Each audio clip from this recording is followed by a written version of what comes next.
February 1 रु traffic नियम कड़ाकड़ी एने सरकार तरफ जारी है बड़ घोषणा। जदि आपण मैंने भूल करुछंती तेबे आपणकर कटिबो चालान।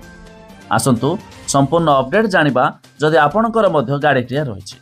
ता पूर्व वीडियो को लाइक करतु, सब्सक्राइब करना थिले एबे सब्सक्राइब करी पाखर थिबा घंटी चिन्ह को दबाई दियंतु।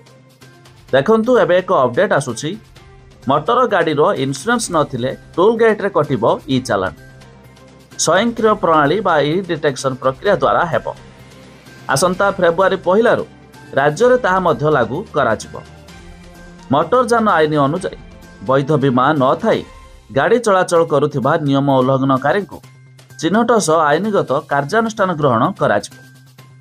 तबे राज्य परिवहन प्राधिकरण पक्षरु एही निर्देशनामा प्रकाश पाइछि।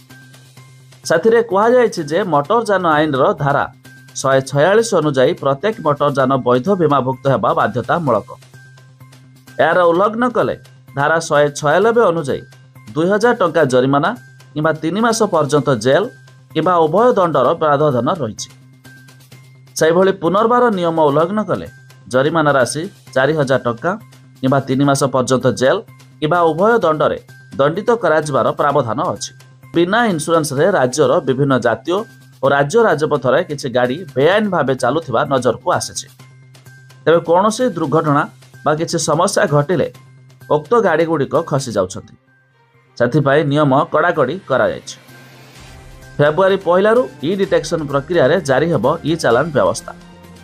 राज्यर विभिन्न जातीय राजपथ थिबा समस्त 22 टी टोल गेट रे ताहा मध्य कार्यकारी हेबो बोली विज्ञप्ति मध्य स्पष्ट करायछि।